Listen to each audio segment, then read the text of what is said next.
شما یه درختی رو در نظر بگیر که این درخت ریشه داره، ساقه داره، برگ و میوه هم داره و حالا اون درخت رو دقیقاً به خودت توصیفش بکن که خودت باید ذهنیت و باورهای درستی رو داشته باشی، بدن سالمی رو داشته باشی که بتونی در نتیجه به ثروت و دارایی‌های مالی زیادی برسی. حالا ما میایم یک مثال رو اینجا عنوان میکنیم.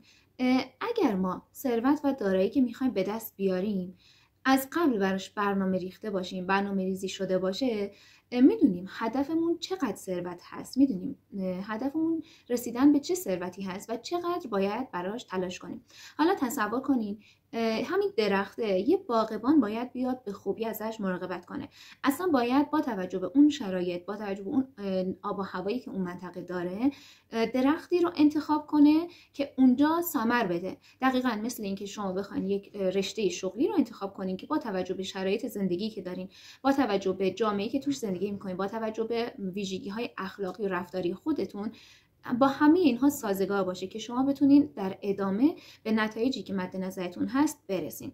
حالا ریشه های اون درخت دقیقاً ذهنیت و باور خودتون هستش. اینکه این ریشه ها باید انقدر عمیق بشه که بتونه تنه درخت رو محکم و استوار نگهش داره. در صورتی که شما باورهای ذهنیتون اینقدر قوی و قدرتمند باشه که حتی اگر براتون در زمینه مالی مشکلی پیش اومد بتونین به راحتی از اون چالش بیرون بیاین. و خیلی از افراد به ثروت نمیرسن چون ترموستات مالی اونها روی صفر تنظیم شده. خیلی ها به ثروت 1 میلیاردی نمیرسن چون روی ثروت 100 میلیونی تنظیم شده ترموستات مالیشون و به همین منوال. حالا بیاین مقایسه کنین اون شخصی که درآمد و ثروتش در مقایسه با اون شخصی که خیلی ثروتش کمتره چیکار میکنن. تصور کنین هر دوتاشون توی یه اتاق نشستن.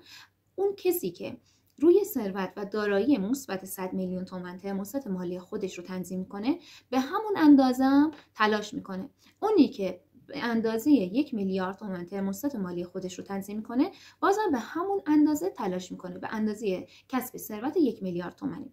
اما اینها هر دوی توی یه اتاق نشستن و هر دو دارن کار میکنن. این ثروتش از اون یکی بیشتره چون این ذهنیت و باورش رو روی عدد و رقم خیلی بالاتر و بیشتری تنظیم کرده نسبت به اونی که ثروت و داراییش کمتره.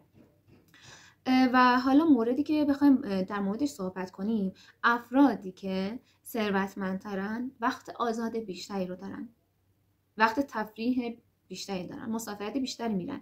زندگیشون از نظر ورزش کردن، از نظر تفریح کردن خیلی سالمتر از اون کسایی که در فقر و در ثروت اندک دارن زندگی میکنن و روزگار میگذرونن.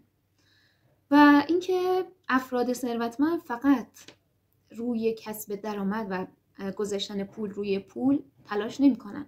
اونا برای اینکه بدن سالمتری داشته باشن ورزش میکنن، تغذیه مناسبی رو دارن و همه اینها در کنار هم به اینا کمک میکنه که به ثروتی که مد نظرشون هست برسن. حالا تصور کنین همون باغبان که شما باشین و بدن شما همون درخت باشه، برای اینکه ثروت و دارایی زیادی رو کسب کنین باید خوب غذا بخورین، خوب ورزش کنین، خوب تفریح برین، خوب برنامه‌ریزی کنین، خوب کار کنین. همه اینها در کنار هم به شما کمک میکنه که بتونین به اون هدف و خواسته ای که میخواین برسین.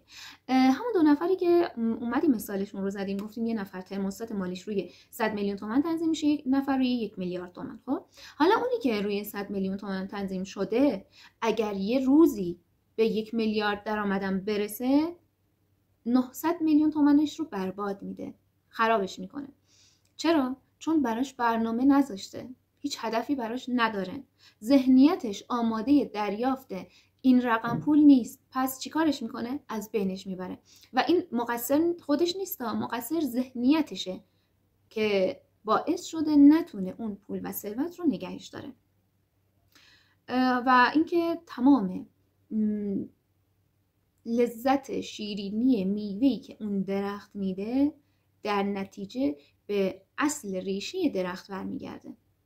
یعنی هدفی که شما در نتیجه بهش میرسین، هدفتون مثلا اگر بنز باشه، اگر پنت هاوس باشه، اگر سفرهای لاکچری باشه، اگر بهترین هتل ها باشه، اگر هر چیزی که باشه، به باور قبلی خودتون، به ذهنیت قبلی خودتون، به برنامه‌ای که از قبل براش چیدین برمیگرده. و هیچ وقت دنبال عوامل بیرونی نگردین و کسی رو مقصر این موضوع نکنین که فلانی باعث شد من به فلان هدفم نرسم، به فلان خواستم نرسم. این ذهنیت خودتونه که مشخص میکنه چطوری، با چه ترفندی، با چه تکنیکی، با چه میانبری به خواسته‌ای که میخواین برسین و برین در موردش تحقیق کنین، برین در موردش مطالعه کنین، براش زمان بذارین، براش هدف گذاری کنین. همه اینها در کنار هم کمک میکنه که شما به خواسته و هدفی که مد نظرتون بوده برسین.